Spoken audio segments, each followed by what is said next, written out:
Nosso coração está aberto, Senhor, para Ti nesse momento, para receber a Sua palavra. Agradecemos a oportunidade de toda a igreja estar reunida mais uma vez. Muito obrigado. O Senhor tenha liberdade nessa noite, o Senhor possa fluir, alcançar o coração de cada um. O Senhor sabe o estado que cada um chegou aqui. E o desejo do nosso coração é ser salvo. Abrimos a Ti o nosso ser. Limpa, tira, remove tudo que é morte. Tudo que tem atrapalhado a nossa carreira. Nós Te amamos, Senhor. Oramos em Teu nome. Amém. Irmãos, todo sábado, né, todo domingo, a gente tem recebido palavra. Eu acredito que isso que eu vou falar é com todos os irmãos que compartilham aqui, acho que o sentimento é meio que parecido. Sempre que a gente está preparando aquilo que a gente vai falar, acho que no coração a gente fica assim, a gente vai desfrutando e fala, puxa, como seria bom se a igreja desfrutasse também isso. Como seria bom se os irmãos ganhassem essa verdade, essa realidade. Porque a gente prepara assim com tanto carinho, tanto amor para a edificação da igreja, que a gente sente o como seria bom se os irmãos tocassem. Meu desejo é que os irmãos, já que vieram à reunião, toquem na palavra. Oferte a Deus essas 2 horas que você veio para a reunião. Já que você veio para a reunião, eu vim para ganhar o Senhor, então eu vou ganhar o Senhor. Se você não tem facilidade de ouvir e guardar, anote os versículos, os exemplos. Isso. Se você não tem facilidade, tudo bem, mas procure absorver. Nós temos falado tanto de João, até poucos dias atrás o Nélio falou 18 meses falando de João. O quanto disso tem ficado na nossa vida, o quanto tudo que a gente tem ouvido tem transformado o nosso viver, o quanto essas mensagens têm nos ajudado lá na segunda-feira, o quanto isso tem dispensado Cristo para dentro de nós. Para a gente tem que estar sempre fazendo essa consulta no nosso coração, para não virar um hábito só, hábito ir na reunião. Tá, irmãos? Para a gente estar sempre ganhando vida. Em 1 João, no capítulo 1, o versículo 2, diz assim, 1 João 1, 2, e a vida se manifestou, e nós a temos visto, e dela damos testemunho, e vô-la anunciamos, a vida eterna, a qual estava com o Pai, e nos foi manifestada. Eu vou começar primeiro na parte inicial, a vida se manifestou. Alguma vez esse versículo saltou aos seus olhos? A vida se manifestou. A vida foi manifestada. Você crê, irmão? Os apóstolos, eles viveram essa vida na época que eles estavam aqui na terra. Eles testificaram, eles relataram a respeito dessa vida que eles ganharam. E a experiência que eles tinham dessa vida não era por meio de uma doutrina. Eles nem tinham isso aqui, ó, a palavra de Deus que nós temos, que a palavra ainda estava sendo escrita, ou pelo menos o Novo Testamento estava sendo escrito. Então o testemunho que eles davam, o desfrute que eles tinham, era da vida mesmo, era ali a comunhão deles com o Senhor. Era algo real e desfrutável, porque a vida havia se manifestado. Em Romanos 5,10, Paulo escreve e fala assim, porque se nós, quando inimigos, fomos reconciliados com Deus mediante a morte do seu Filho, muito mais, estando já reconciliados, seremos salvos pela sua vida. Olha só, se nós quando éramos inimigos fomos reconciliados, e agora que nós somos filhos? A palavra fala, né? Muito mais. O que é muito mais? Você vai ser salvo pela vida. A vida que se manifestou. A vida que foi manifestada. Essa vida, irmãos, ser salvo por essa vida, que nós seremos salvos pela sua vida, é ser salvo diariamente. Todos os dias. Ser salvo das coisas negativas? Ser salvo dos pecados? Ser salvo de tudo aquilo que você sabe que te atrapalha na carreira cristã? Essa vida te salva todos os dias. Dia após dia, você tem a oportunidade de ser salvo por essa vida que se manifestou. Agora, principalmente agora, que nós somos filhos. Se quando a gente era inimigo, ele já nos reconciliou, e agora? É só alegria. Agora é melhor ainda. Você tem a oportunidade, dia a dia, de ser salvo por essa vida que se manifestou. Interessante que o Senhor tem essa vida para nós como salvação, mas não é assim, a vida me salvou e acabou, salvou. Se fosse para a vida se manifestar e depois ir embora, a vida veio, salvou você e foi embora. Se fosse assim, nós não teríamos a vida. Vou dar um exemplo. Quando você pega um colete salva-vidas, você está morrendo, está afogando. Alguém chega lá e joga um colete salva-vidas, você pega aí, salvou sua vida. O que salvou sua vida? O colete. Aí você chegou em terra firme, joga o colete para lá. Não é assim que a vida de Deus foi feita, para salvar você do inferno e agora pronto, está livre. Não, irmãos, é como se você fosse salvo com aquele colete e vivesse com ele o resto da vida, porque ele vai te salvar mais vezes ainda. O propósito da vida não é só te salvar uma única vez. Por isso que ela foi manifestada. Eu não sei o que você tem passado, irmãos. Qual o problema que nós temos enfrentado? Problema íntimo, problema pessoal, problema de trabalho, financeiro, de saúde, de relacionamentos. Eu não sei qual é, mas eu sei que tem. Eu só quero dizer uma coisa. Essa vida está aí para isso. A vida está aí para te salvar nisso. Faz o teste, depois me conta. Conta para mim não. Conta no microfone aqui, para edificar a igreja. Faça o teste. Vá para essa vida que se manifestou. Corra para ela. Depois você conta para a igreja. Você vai ver o que é salvação. Você vai ver como ela é pronta para te salvar. Não sei como é que é isso não. Eu só sei que eu desfruto disso e você vai vendo a salvação acontecendo aí. As coisas vão desenrolando na sua vida, à sua volta. Mas porque a vida está salvando você diariamente. Então Deus te deu essa vida, não é assim, só para uma única vez, é para você viver por Ele, viver nele e viver para Ele. Por isso que lá em Atos 17, 28, fala assim, porque nele vivemos e nos movemos e existimos. Como também alguns dos vossos poetas disseram, pois somos também sua geração.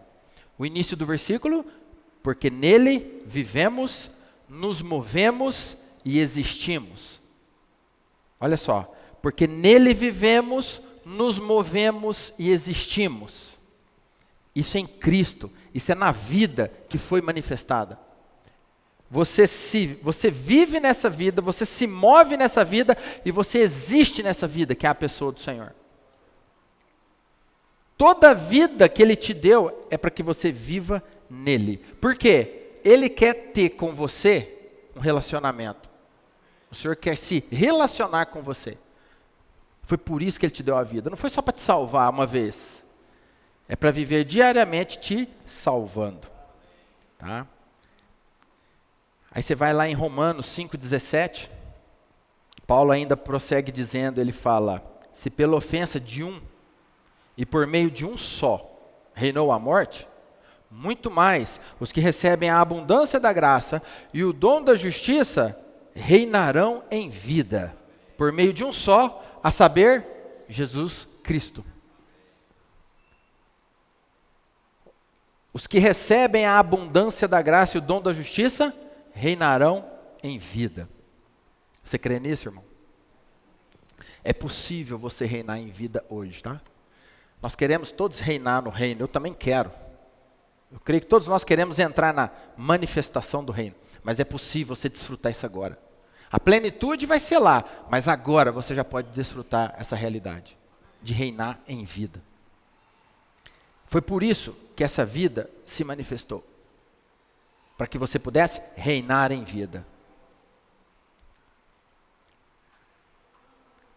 Então você hoje que creu, tem dentro de você a vida para ser salvo e tem dentro de você a vida para reinar. É salvação e reino. Salvação e reino. Reinar sobre qualquer circunstância. Você tem a possibilidade de estar reinando.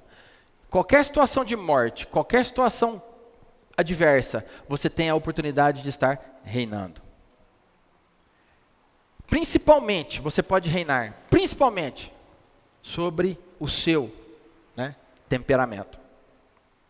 Uma das coisas mais difíceis que atrapalha muitos é o seu próprio temperamento, a sua própria pessoa, o seu próprio ser, sua própria língua.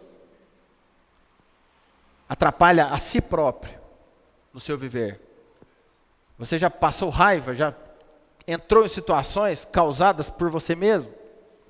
Nosso jeitão, às vezes impulsivo, muito explosivo, depois cria um problema por causa do nosso temperamento.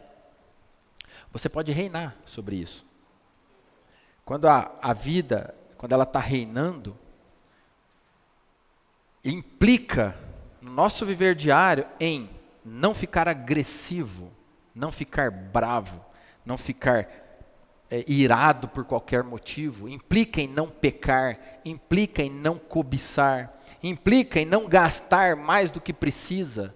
Você controla seu temperamento por causa da vida, implica em não roubar, implica em não ceder à tentação, e implica também em você dar um bom testemunho. Isso tudo é sintoma de quem está reinando em vida, porque a vida está subjugando todas as nossas emoções, todo o nosso ser, todo o nosso temperamento. E lá em Romanos, que a gente leu agora, 5,17, fala: os que recebem a abundância da graça. Você recebeu graça, e não somente graça, mas em abundância.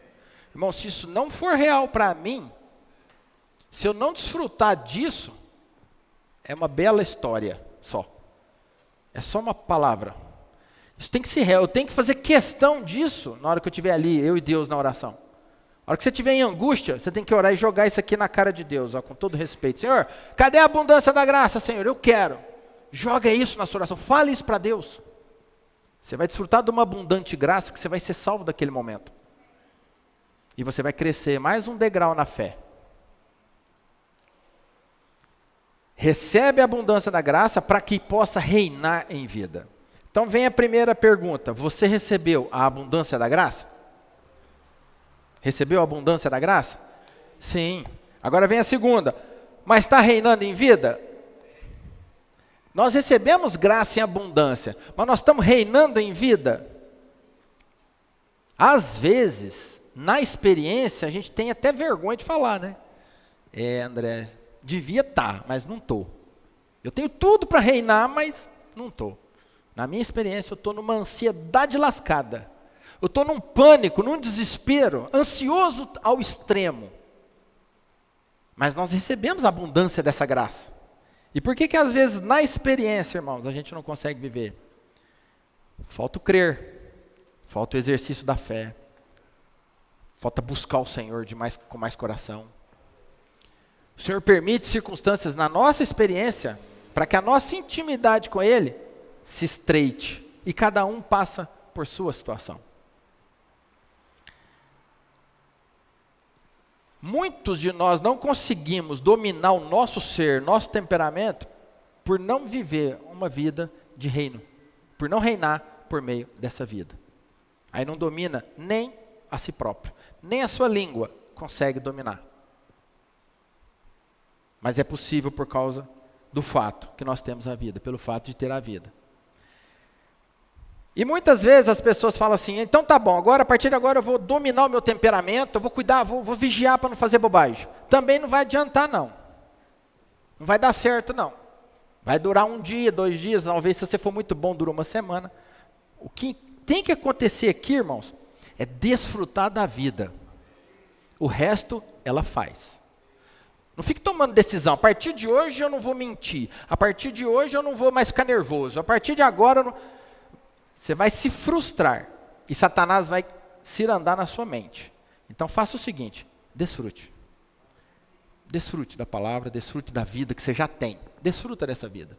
Deixa essa vida crescer no seu interior, que automaticamente a gente controla a nossa emoção, controla o nosso falar, controla a nossa ira, controla o nosso jeitão, começa tudo a entrar em ressurreição. É isso que o Senhor deseja. Olha só, desfrutar dessa vida é salvação para você e para mim. Foi por isso, o Senhor sabia disso, foi por isso que ela se manifestou.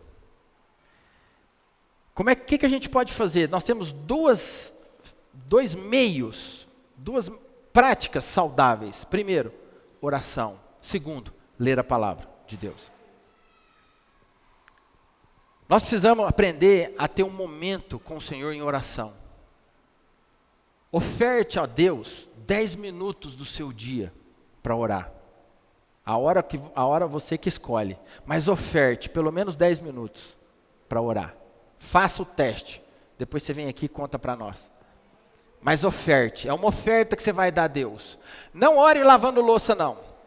Não ore fazendo exercício, não. Não ore dirigindo, não. Claro, você pode orar também. Mas não faça essa oração. Não é essa que eu estou dizendo, não. Você tem que orar o tempo todo. Orar sem cessar. Isso é fato. Mas eu estou dizendo assim, separe um tempo. Tranca seu quarto. Entra dentro do seu quarto. Dobre seu joelho. Ore lá. Depois você conta para a igreja. Você vai ver como é que vai ser diferente, irmãos. Eu tenho certeza. E muitas vezes nós não temos esse viver de reino, esse reinar em vida, porque falta-nos 10 minutos de oração na experiência. Claro que a gente tem que orar em todo momento. É claro. Mas eu estou dizendo assim, não fica dividindo a oração com outro a fazer, não. Ora o tempo todo, mas tenha também aqueles 10 minutos que você não vai fazer nada. Vai só orar. Faz o teste, irmão. Faça o teste. Você vai ver o poder dessa vida que está aí dentro. Agora o que você vai orar, você que escolhe. Vai diante do Senhor. Só vai diante do Senhor. Dobra seu joelho e abre o coração. E a segunda coisa essencial para essa vida viver em nós é ler a palavra. Momento de leitura da palavra. Leia a palavra de Deus que você vai ser salvo. Se misturar os dois, aí vira só sucesso. A oração com a leitura. Aí você vai ver o que é viver a vida de reino. Isso está aí, bem tranquilo para nós, tá? A única coisa que vai te preservar, que vai me preservar, nessa geração que nós estamos vivendo aqui agora, nesse final dos tempos que nós temos vivido, vai ser isso. Só isso. Oração e palavra de Deus. É isso que vai guardar você para não ser seduzido com o engano do pecado que está no mundo aí. Não tem outra coisa, tá? Vai ser a sua intimidade com Deus que vai te preservar no caminho da vida. Se você se escorar em outra coisa que não seja a oração e a palavra, você vai cair. Você vai ser enganado. O discernimento espiritual do tempo que nós estamos vivendo só vai ser real na nossa experiência com oração e a palavra de Deus. Por isso que é essencial tomar logo essa posição pelo Senhor. Posição, eu vou buscar o Senhor. Nós estamos vivendo um tempo de mentira, de engano, de frieza espiritual. A única coisa que vai te preservar na verdade é a comunhão com a verdade, é a comunhão com o Senhor. Agora, irmãos, mais do que nunca agora, nós precisamos da realidade daquele versículo de Salmo que fala: luz para o nosso caminho e lâmpada para os nossos pés. A tua palavra é o quê? Luz para o nosso caminho e lâmpada para os nossos pés. Ou isso é só uma frase bonita? A palavra tem que ser luz para o seu caminhar. Ela tem que ser lâmpada para os seus pés. É isso que vai guardar a gente das trevas aí fora. E para isso ser real, eu preciso da palavra. Preciso ser real isso para mim. Sabe por quê? Porque lá em 2 Tessalonicenses, no capítulo 2, no versículo 7, diz assim: com efeito, o mistério da iniquidade já opera, e aguarda somente que seja afastado aquele que agora o detém. 2 Tessalonicenses 2, 7. Olha só, o mistério da iniquidade já opera. A palavra de Deus fala que ele já opera. Isso é desde a época que Paulo escreveu isso, hein, irmãos? Imagina agora. Ele não irá operar, ele já opera. Você acha que pode vencê-lo sem desfrutar a palavra? Você acha que é possível a gente vencer o mistério da iniquidade sem desfrutar a palavra? Não é possível, nós não vamos conseguir. Nós não vamos conseguir vencer. E ele está aí a todo vapor no mundo. E ele entra dentro da nossa casa. Aqui, ó. Mistério da iniquidade entra por aqui, ó. Por aquilo que a gente se alimenta. Antigamente era pela televisão, hoje é mais por isso aqui. Entra por todos os meios. E entra dentro da igreja também o mistério da iniquidade, se nós não estivermos vigiando. Por quê? Ele está aí, ele já opera. Ele só não se manifestou plenamente ainda, porque ainda precisa afastar aquele que agora o detém. A palavra de Deus não deixa muito claro o que seria o que o detém. Aí existem algumas interpretações, eu não vou entrar nisso. Eu só estou entrando nesse versículo para mostrar para nós aqui, para vocês, que o mistério da iniquidade já opera. Você consegue perceber isso? Quando você vê as notícias, quando você vê as coisas à sua volta, você percebe a iniquidade operando ou não? Percebe, né? Eu sei que percebe, os irmãos conseguem viver isso. Como ela opera, como ela está aí, a todo vapor, derrubando os padrões, derrubando os bons costumes, derrubando os princípios. Você vê o mistério da iniquidade operando. E o discernimento que nós vamos ter para enfrentar isso vai vir por meio da palavra. Sem ela, nós não vamos conseguir. Não é cultura, não é conhecimento das coisas do mundo que vai nos preservar disso, não. É só a palavra de Deus. E o versículo 8, de Tessalonicenses, continuando, ele fala: então será de fato revelado o iníquo, a quem o Senhor Jesus matará com o sopro da sua boca e o destruirá pela manifestação da sua vinda. O mistério da iniquidade já opera, ele ainda não foi revelado. Mas quando aquilo que o detém for retirado, será de fato revelado o iníquo. O anticristo, ele será manifestado. E nesse período serão dias de muita angústia, de muita mentira e de muito engano. E o versículo 9 de Tessalonicenses, continuando, ele fala: ora, o aparecimento do iníquo é segundo a eficácia de Satanás. Olha agora, com todo poder e sinais. E que mais? Prodígios da mentira.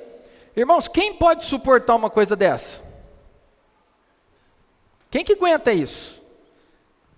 Que filho de Deus consegue enfrentar uma coisa dessa? Claro que eu espero que na hora que ele se revelar, eu espero ter sido tirado dessa terra. Essa é a nossa esperança, sermos arrebatados, junto com o filho varão, como os vencedores.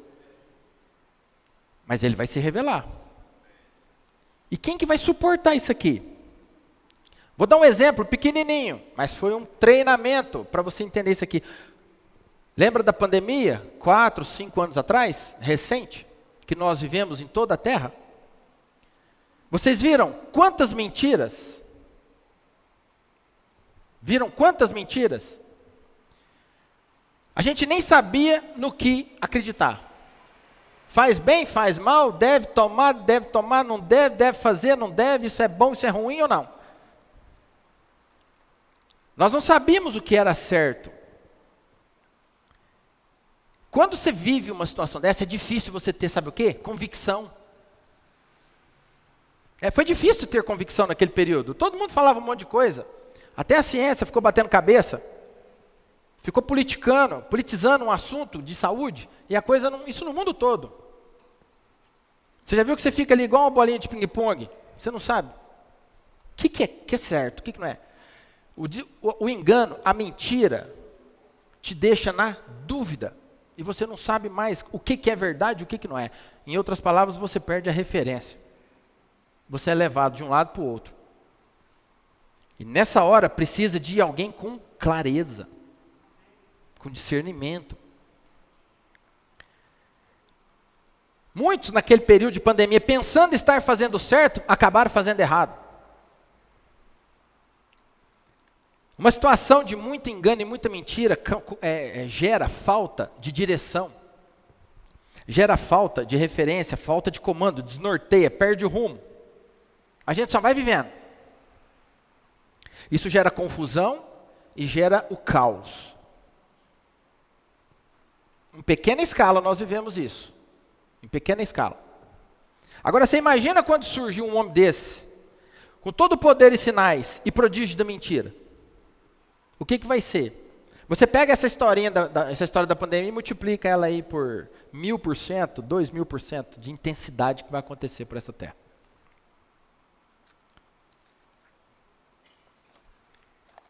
E nesse momento de caos, quando alguém se levanta com uma solução, todos têm uma tendência muito grande de falar, amém, então vai.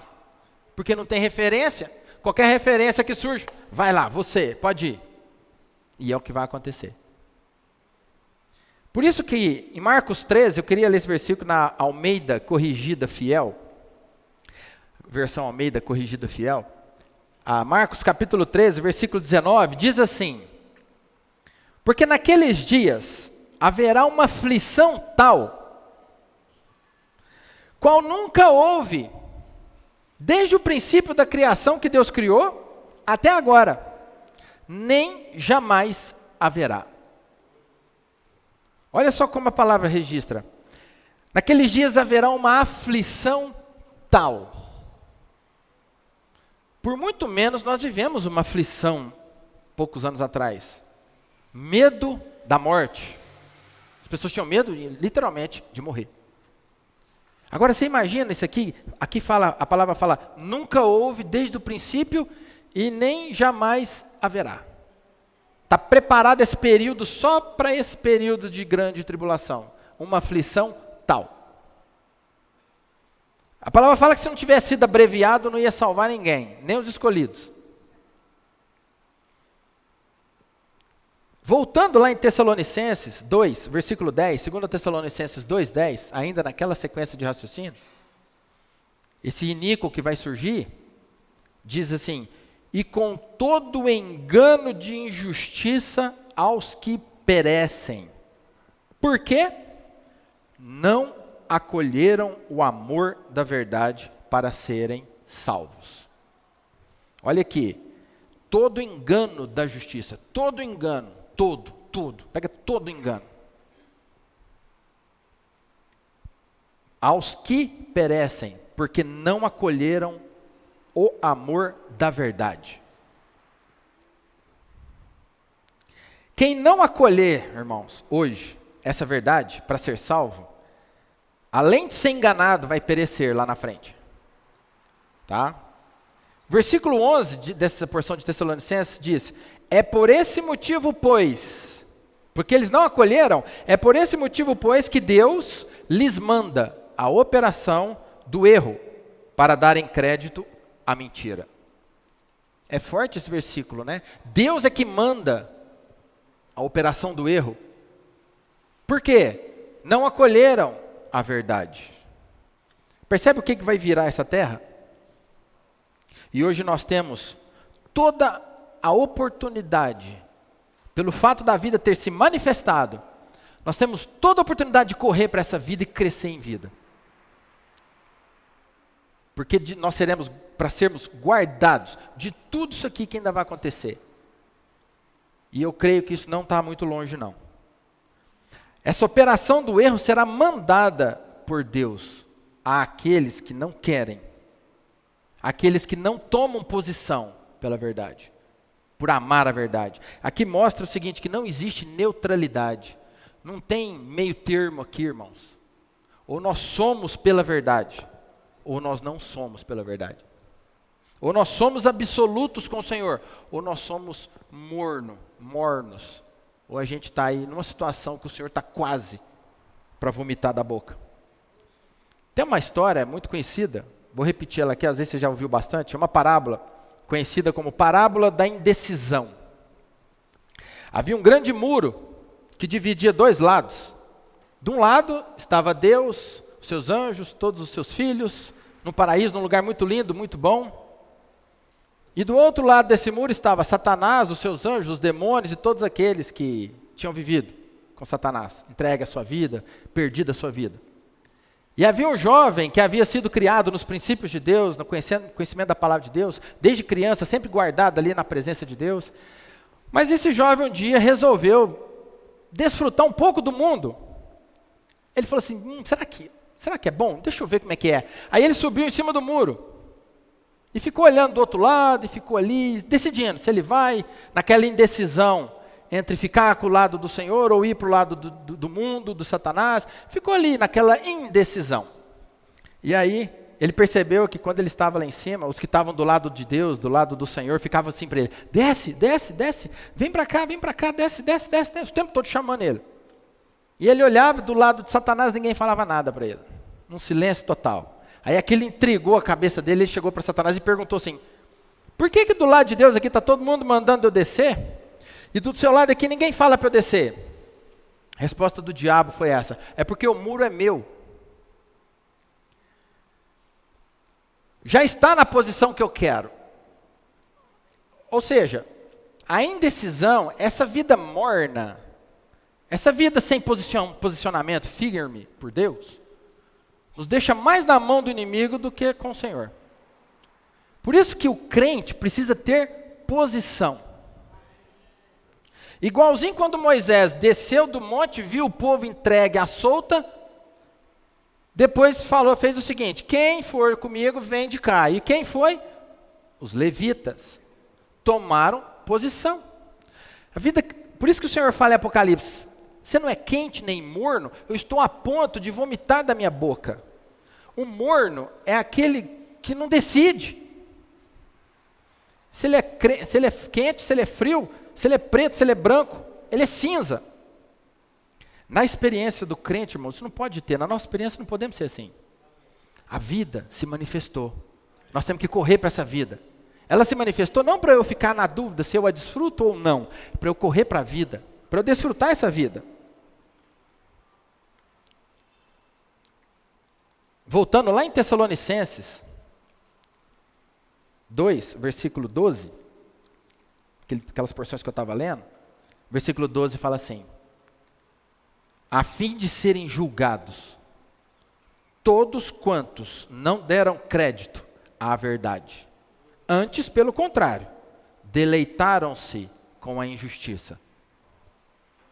A fim de serem julgados. Deus lhes manda, o versículo 11 fala, Deus lhes manda a operação do erro para darem crédito à mentira, a fim de serem julgados todos quantos não deram crédito à verdade. Pelo contrário, deleitaram-se com a injustiça.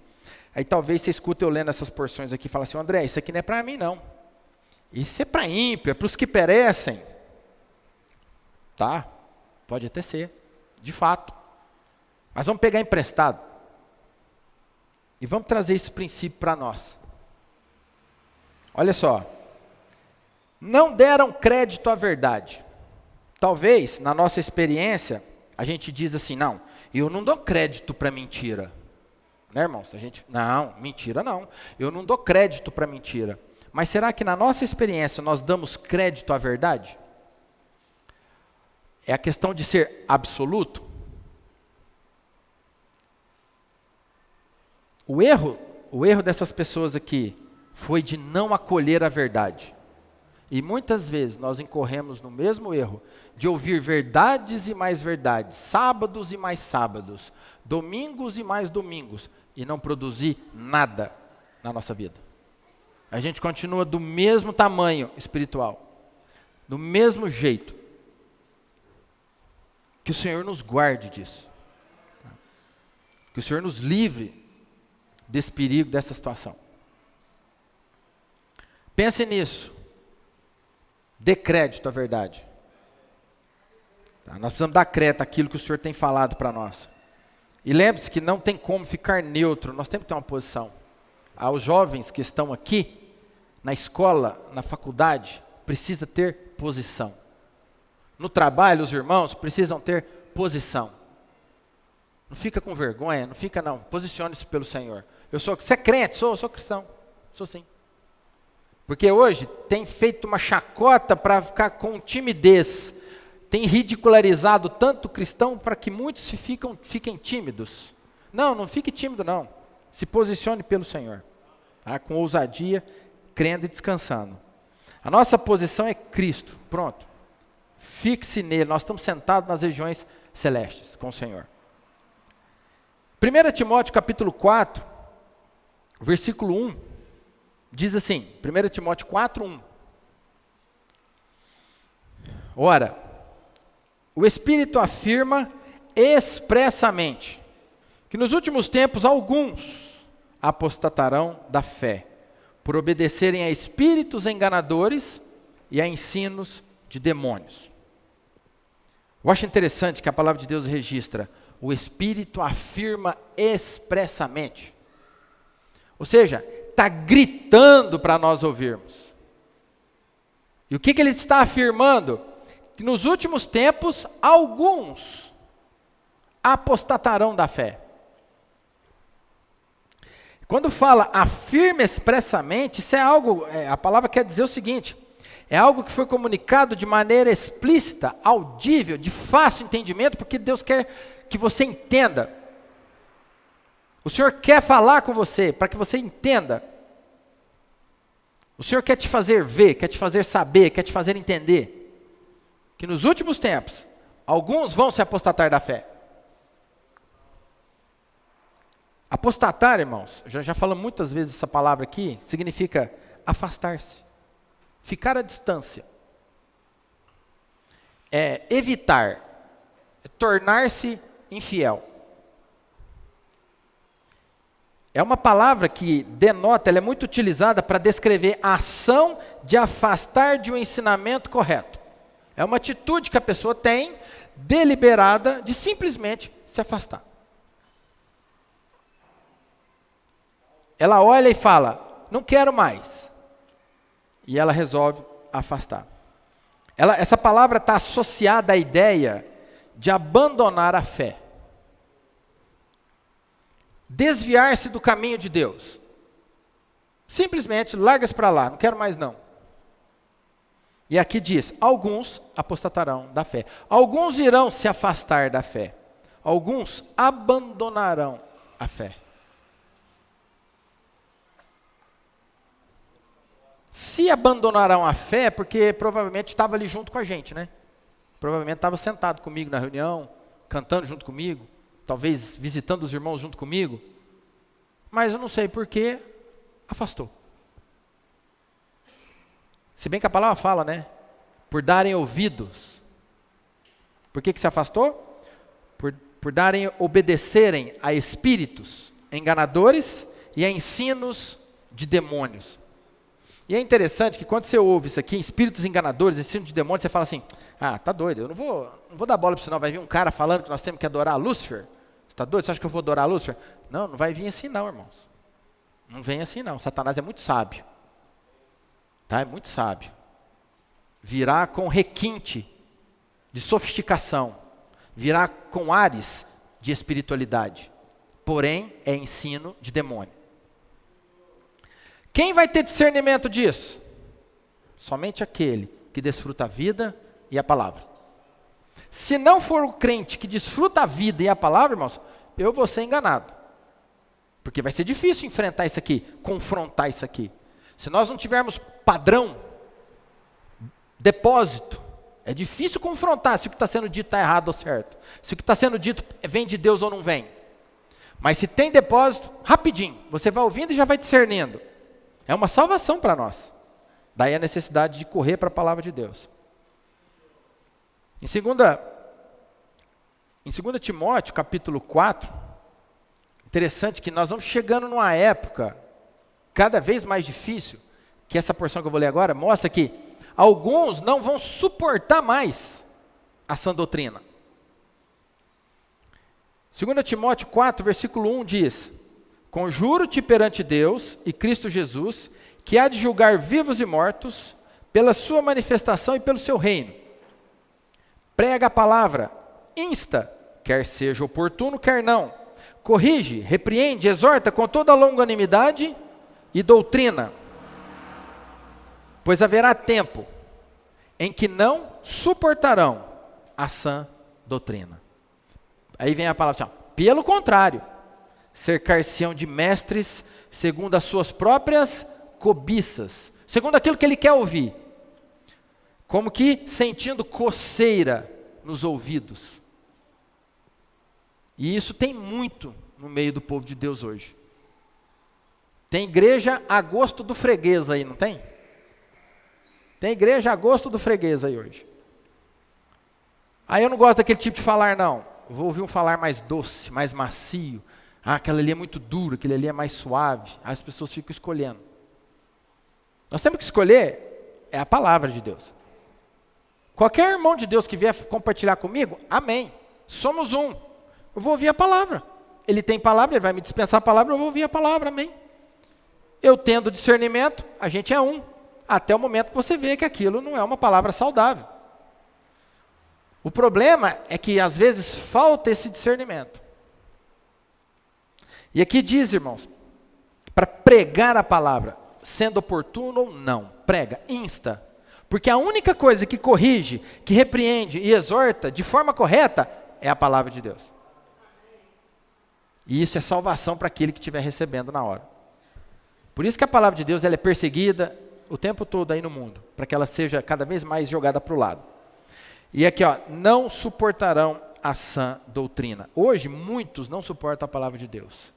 Algumas reuniões de 2 horas são 1h45 de louvor, 15 minutos de palavra. 1h45 de louvor, 15 minutos de palavra.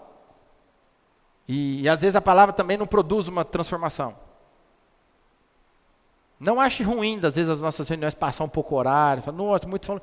A gente encaixar é bom, porque a gente está ganhando palavra que vai nos ajudar. Tá? Algumas palavras a gente ouve, você percebe, uma palavra tem um pouquinho de fermento, para deixar mais palatável. Já comeu pão sem fermento? Aquele pão que a gente parte na ceia? É duro, não é? A gente só pega uma casquinha. Já imaginou pegar um pão grandão daquele para comer sem fermento? Vai doer os dentes, machucar. Então a gente prefere um fermentinho. Para quê? Para dar uma maciada, para ficar mais fácil de comer. E às vezes na palavra se introduz fermento. E a gente nem percebe que fermento é gostoso. É uma maravilha, olha que delícia isso. Mas aquilo é fermento. E Deus odeia o fermento. E o fermento leva para a morte. Tira a absorção da vida. E nos leva para uma condição de inanição. Vai faltar o nutriente essencial da vida. E aí em 2 Timóteo 4, no versículo 4, fala, e se recusarão a dar ouvidos à verdade, entregando-se a fábulas. Vai se introduzindo tanta coisa que a verdade mesmo vai ficando cada vez mais distante. Quando chega alguém e fala a verdade, fala, não, quero isso não. Está tão bom que eu estou ouvindo aqui as outras coisas.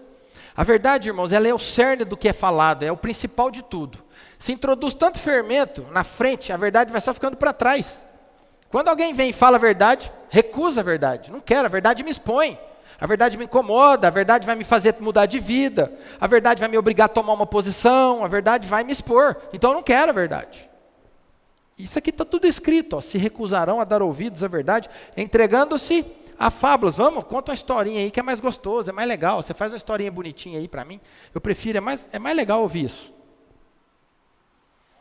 Então você vê primeiro, recusa a verdade, depois se entrega para as fábulas. Isso tudo, irmãos, é uma atitude que vai sendo dia a dia introduzida na vida do cristão. Se ele não tiver discernimento e comunhão com a palavra, se ele não estiver vivendo a vida de Deus, ele vai abandonando as verdades e recuando cada vez mais. Por isso que lá em Apocalipse, o Senhor, quando está se dirigindo à igreja em Éfeso, o que ele fala? Apocalipse 2,4, ele fala, tenho porém contra ti que abandonaste o teu primeiro amor. Versículo conhecido. Tenho porém contra ti que abandonaste o teu primeiro amor. E nós já ouvimos também várias vezes essa porção, que essa palavra que abandonar é um ato consciente. Não é um descuido. Igual eu estou andando aqui com esse papelzinho assim no bolso, ele cai no chão e eu não vejo. Não é isso não. É assim, ó, eu olho o papelzinho e falo assim, vou deixar você para cá. Entendeu? Abandonar o primeiro amor não foi um descuido. Ah, não vi. O que aconteceu? Não, eu vi e abandonei. Isso é grave, isso aqui foi falado para a igreja. Não é perder, abandonar não é perder, é ato consciente. O versículo 5, por isso que no versículo 5 de Apocalipse 2, por isso que no versículo 5 ele já começa falando, lembra-te de onde caíste, porque você sabe onde você caiu. Não foi uma coisa que aconteceu de supetão, sem a gente saber. Você tem conhecimento, você sabe direitinho aonde está o problema. Lembra-te de onde caíste. Seja sincero.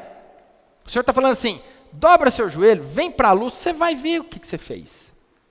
A gente, se for sincero, irmão, se nós formos sinceros com Deus, nós sabemos aonde a gente está empurrando a coisa com a barriga, não sabe? Não sabe? A gente sabe o que está errado na nossa vida e finge, vai largando isso para amanhã.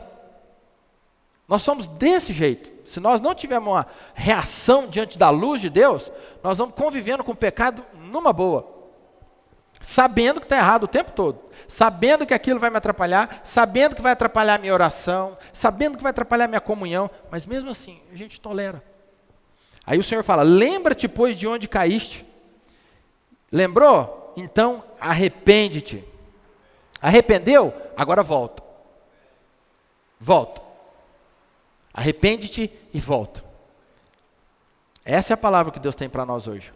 Arrepende-te e volta. Volta à prática das primeiras obras. Seja sincero com Deus. Seja sincero. Eu lembro de uma frase que falava no passado, falava assim, Deus pode abençoar somente um tipo de pessoa, aqueles que se achegam a Ele com o coração sincero. Então quando nós formos nos achegar até o Senhor, seja com o coração sincero. Não vá escondendo as coisas não, porque Deus está vendo tudo. Ele fala, meu filho, eu estou vendo. Vai, abre o coração aí para eu te ajudar. E a gente fica ali com aquela coisa, né? Achando que está enganando. A gente, na verdade, está enganando nós mesmos.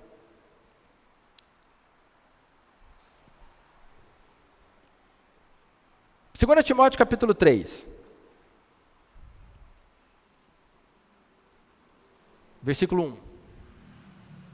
Sabe, porém, isto. Nos últimos dias sobrevirão tempos difíceis. Pronto. Está difícil, irmãos? O que você acha? Cada um na sua experiência aí. Está difícil? Nós estamos vivendo os tempos finais. Nós estamos vivendo os últimos dias. Nós precisamos da palavra de Deus. A palavra nos diz claramente, nós precisamos nos voltar. Buscar o Senhor. Se as coisas hoje já estão difíceis, imagina mais para frente. Quando o auge, o ápice da tribulação estiver na terra. Então agora é o momento de nos voltarmos ao Senhor, sabendo que essa vida se manifestou. E você a viu. Ela se manifestou e você a viu. Essa vida é para você. Eu tenho muita coisa para falar, mas vai ficar para amanhã. Amanhã a gente continua a comunhão aqui. Eu vou parar agora, para a gente poder ter um pouquinho de comunhão aqui na frente. Os irmãos possam trazer a sua porção. Amanhã a gente continua. Queria só pedir para os irmãos fecharem os seus olhos. Vou fazer uma oração. Senhor Jesus, obrigado, Pai, porque a Tua palavra sempre é falada. E nós podemos ouvi-la, desfrutá-la e ser salvos por meio dela. Muito obrigado por isso. Queremos abrir o nosso coração para que a Tua palavra tenha sempre liberdade no nosso ser. O Senhor possa nos salvar de toda dureza. O Senhor possa nos salvar de toda resistência, de toda dificuldade de nos abrir ao Senhor com um sincero coração. Tua palavra manda a gente se chegar a Ti com um sincero coração. E é assim que nós queremos chegar até o Senhor. Nos perdoa as nossas falhas, as nossas fraquezas, e nos prepara para sermos arrebatados vivos com os vencedores. Para sermos preservados de tudo que há de vir sobre toda essa terra. Nosso coração quer o Senhor agora. Queremos mais e mais de Ti. Ajuda-nos a prosseguir nessa carreira. Ajuda-nos a ir adiante. Obrigado, Senhor. Em Teu nome nós oramos. Amém.